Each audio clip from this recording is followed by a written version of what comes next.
नमस्कार दोस्तों, मैं डॉक्टर विजय कुमार आप सभी का स्वागत करता हूं।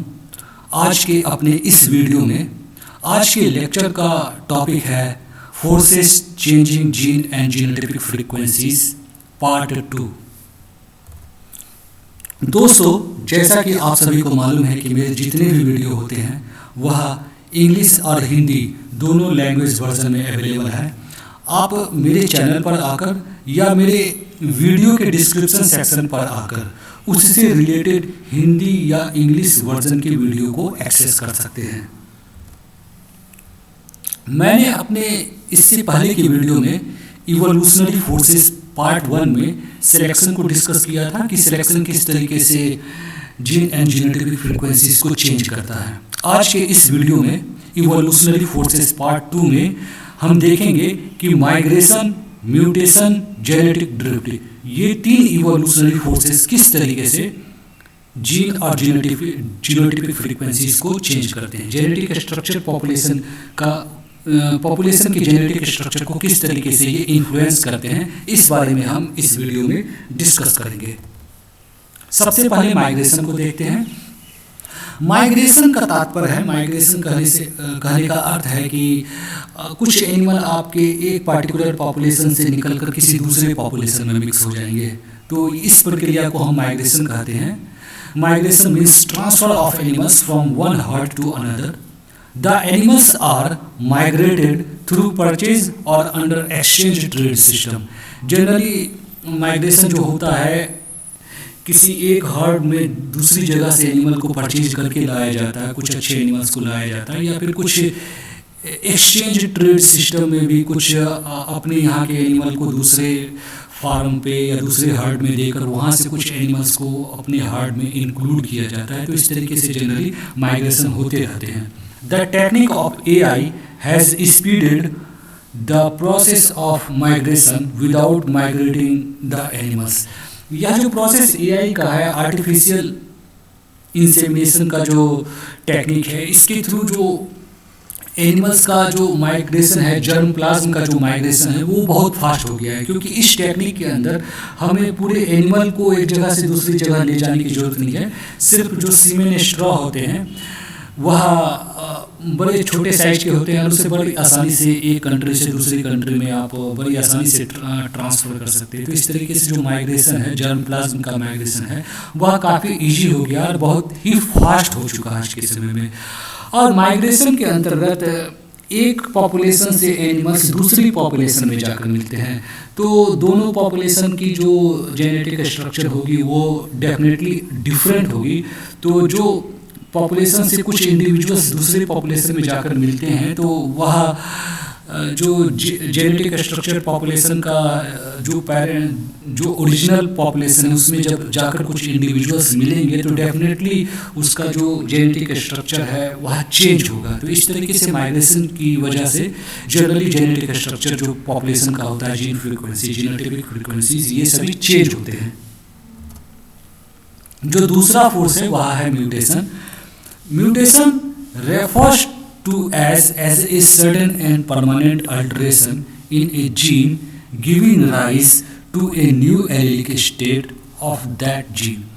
अब म्यूटेशन, इसकी जो एनिमल जेनेटिक्स के अंदर हम म्यूटेशन को थोड़ा डिस्क्रिप्टिव वे में देखेंगे, वहाँ पर इस तरीके से डेफिनेशन जनरली दिया जाता है कि म्यूटेशन जो sudden and spontaneous permanent alteration होते हैं जीन्स के अंदर, इसकी वजह से एक एलीलिक स्टेट जो है वह दूसरी एलीलिक स्टेट में चला जाता है। कभी कभी डोमिनेंट जो एलील है वह रिसेसिव में कन्वर्ट हो जाते हैं या फिर मल्टीपल एलील बनते हैं। तो जब इस तरीके की प्रक्रिया होती है, एक एलीलिक स्टेट से दूसरी एलीलिक स्टेट में चले जाते हैं, डोमिनेंट यदि रिसेसिव फॉर्म में चेंज हो जाते हैं, तो डेफिनेटली जो जीन फ्रीक्वेंसी या जीनोटाइपिक फ्रीक्वेंसीज होंगे पॉपुलेशन का वह चेंज हो जाएगा। यहाँ पर एक एग्जांपल भी दिया हुआ है। For example, a gene that was originally dominant may get modified to a recessive state and vice versa.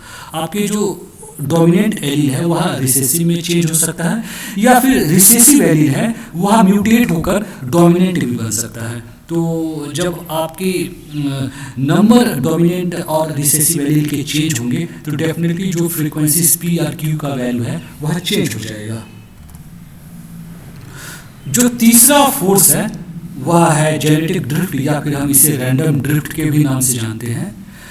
When the number of individuals in a population is small, frequency of a gene in the progeny generation may deviate widely from its frequency in parental generation simply due to chance। अब यह जो genetic drift या random drift है यह किस तरीके के population में दिखता है, तो यह स्मॉल पॉपुलेशन में दिखता है। जब पॉपुलेशन साइज छोटा हो, 30, 50, 100 इंडिविजुअल्स का पॉपुलेशन हो, तो उस तरीके के पॉपुलेशन में जेनेटिक ड्रिफ्ट या रैंडम ड्रिफ्ट देखने को मिलता है। और यह बाय चांस यहाँ पर चांस फैक्टर बहुत ज़्यादा काम करता है, और जो डेविएशन होता है वह काफ़ी एब्रप्ट और वाइडली होता है। अब इसे मैं एक एग्जांपल देकर समझाने की कोशिश करूंगा कि स्मॉल पॉपुलेशन में किस तरीके से जेनेटिक ड्रिफ्ट या रैंडम ड्रिफ्ट दिखता है और लार्ज पॉपुलेशन में जनरली नहीं दिखता है। तो मैं एक एग्जांपल दूंगा। मान लो हमारे पास दो तरीके की पॉपुलेशन है, एक लार्ज पॉपुलेशन है और दूसरा स्मॉल पॉपुलेशन है। लार्ज पॉपुलेशन में जो टोटल नंबर ऑफ एनिमल है वह आपका 1000 के आसपास है, और दूसरी तरफ जो स्मॉल पॉपुलेशन है उसमें मान लें कि हमारे पास जो नंबर ऑफ इंडिविजुअल है वह 50 के आसपास है। अब यदि 1000 इंडिविजुअल्स में से जो लार्ज पॉपुलेशन है उसमें से 1000 इंडिविजुअल्स में से 5 इंडिविजुअल जो एक पार्टिकुलर जीनोटाइप के थे वह उसकी डेथ हो जाए या उस तरीके के इंडिविजुअल माइग्रेट कर जाए, तो उस कंडीशन में जो जीन या जीनोटिपिक फ्रीक्वेंसी है पॉपुलेशन पर, पॉपुलेशन का जो जेनेटिक स्ट्रक्चर है वह बहुत ज़्यादा चेंज नहीं होगा, क्योंकि 1000 इंडिविजुअल में से 5 इंडिविजुअल जिसका एक पार्टिकुलर जीनोटाइप है वह समाप्त हो जा रहा है, डेथ हो जा रहा है या फिर माइग्रेट कर जा रहा है पॉपुलेशन से। उसका इफेक्ट बहुत कम आएगा जीन एंड जीनोटिपिक फ्रीक्वेंसीज के ऊपर। लेकिन दूसरी तरफ हमारे पास एक स्मॉल पॉपुलेशन है जिसमें इंडिविजुअल के नंबर जो है वो नंबर ऑफ इंडिविजुअल्स जो है वह बहुत कम है, और इस कंडीशन में 50 में से जो 5 इंडिविजुअल है वह एक पार्टिकुलर जीनोटाइप के हैं और उसकी डेथ हो जाए या उस तरीके के इंडिविजुअल माइग्रेट हो जाए उस पॉपुलेशन से, तो फिर उस कंडीशन में जो इफेक्ट आएगा पॉपुलेशन के जेनेटिक स्ट्रक्चर पर वह काफ़ी लार्ज इफेक्ट होगा, क्योंकि जो 5 इंडिविजुअल आउट ऑफ 50 एनिमल्स 10% होते हैं। तो 10% इंडिविजुअल यदि चेंज होते हैं, डेथ होते हैं, माइग्रेट होते हैं, तो उसका इफेक्ट जो जीन एंड जीनोटिपिक फ्रीक्वेंसीज पे आएगा वह काफ़ी लार्ज आएगा। तो इस वजह से स्मॉल पॉपुलेशन में जो कुछ इस तरीके की घटनाएं होती है उसका इफेक्ट बहुत ज़्यादा होता है जीन एंड जीनोटिपिक फ्रीक्वेंसीज के ऊपर। Since the changes are entirely due to chance, their direction is random and therefore these are more specifically referred to as random genetic drift। यह जो चेंज होता है जीन एंड जीनोटिपिक फ्रीक्वेंसी का जो change होता है वह रैंडम होता है, हम बता नहीं सकते हैं कि वह घटेगा या बढ़ेगा, तो इस वजह से इसे रैंडम ड्रिफ्ट या रैंडम जेनेटिक ड्रिफ्ट भी कहते हैं। अब रैंडम ड्रिफ्ट या जेनेटिक ड्रिफ्ट से मिलते जुलते दो इफ़ेक्ट और हैं जो जनरली एग्जाम्स में पूछ लिए जाते हैं। एक तो है फाउंडर इफ़ेक्ट और दूसरा है बॉटलनेक इफ़ेक्ट। तो इन दोनों इफ़ेक्ट के बारे में मैं अब बहुत ही कम समय में इनको डिस्कस करना चाहूँगा। सबसे पहले हम फाउंडर इफ़ेक्ट देखते हैं। फाउंडर इफेक्ट के बारे में यह कहा जाता है when a population is founded by a small number of individuals which are genetically unrepresentative of the parent population, the drift observed in the small new population is referred to as founder effect. अब यहाँ पर भी मैं एक example देना चाहूँगा और example के थ्रू आपको समझाना चाहूँगा कि आखिर फाउंडर इफेक्ट होता क्या है, ये टर्म फाउंडर इफेक्ट क्यों दिया गया है। फाउंडर हम वैसे इंडिविजुअल्स को बोलते हैं जो किसी संस्था या किसी इंस्टीट्यूशन को बनाते हैं, वो फाउंडर इंडिविजुअल्स कहलाते हैं, वो फाउंडर कहलाते हैं उस इंस्टीट्यूट का। तो ऐसे ही यदि मान ले कि किसी पॉपुलेशन को काफ़ी कम इंडिविजुअल्स ने उस एक पार्टिकुलर पॉपुलेशन को स्मॉल नंबर ऑफ इंडिविजुअल ने बनाया है, तो हम उस पॉपुलेशन का उसे फाउंडर बोलेंगे। अब धीरे धीरे कई जनरेशन के बाद, कई दशकों के बाद वह पॉपुलेशन जो है एक बहुत बड़ा population, large full fledged population बन जाएगा। अब यह जो लार्ज पॉपुलेशन होता है, इसकी जो जेनेटिक स्ट्रक्चर होगा वह फाउंडर जो छोटे से इंडिविजुअल, जो छोटा सा ग्रुप था, उससे इंटायरली डिफरेंट होगा। इस कंडीशन को बोलते हैं हम फाउंडर इफेक्ट। और यहाँ पर भी आपका जो जेनेटिक ड्रिफ्ट है वही काम करता है। मेन जो इफेक्ट होता है जेनेटिक ड्रिफ्ट या रैंडम ड्रिफ्ट का, वही कार्य करता है। आपका शुरू में जो पॉपुलेशन था वह काफ़ी छोटा था, वहाँ पर चेंजेज होने के चांसेस बहुत ज़्यादा थे, रैंडमली चेंज होने के चांसेस बहुत ज़्यादा थे। तो कई बार रैंडम चेंज आते रहे पॉपुलेशन के बाद, धीरे धीरे पॉपुलेशन साइज बढ़ता गया। और जो पॉपुलेशन का जो स्ट्रक्चर, जेनेटिक स्ट्रक्चर है, वह जब फुल फ्लेज्ड बहुत बड़ा लार्ज पॉपुलेशन बना तो वह इंटायरली डिफरेंट था आपके शुरुआती पॉपुलेशन से। तो यह जो इफेक्ट है इसे हम फाउंडर इफेक्ट बोलते हैं। इसी से मिलता जुलता एक और इफेक्ट है जिसे हम बॉटलनेक इफेक्ट बोलते हैं।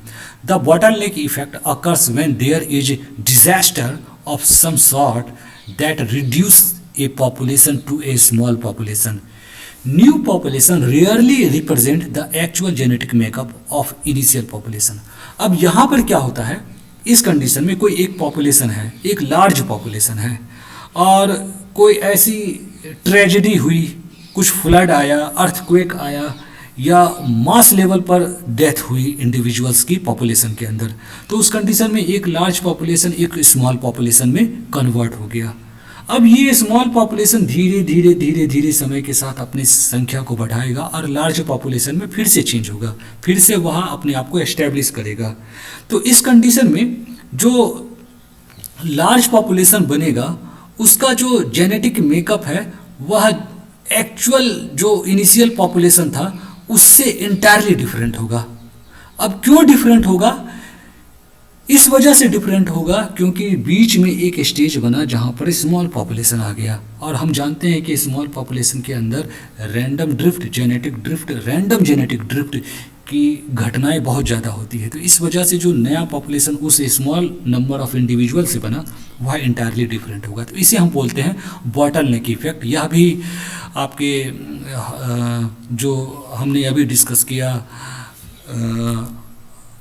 फाउंडर इफेक्ट हो या फिर जेनेटिक ड्रिफ्ट, रैंडम ड्रिफ्ट, उससे काफ़ी कुछ मिलता जुलता ही है।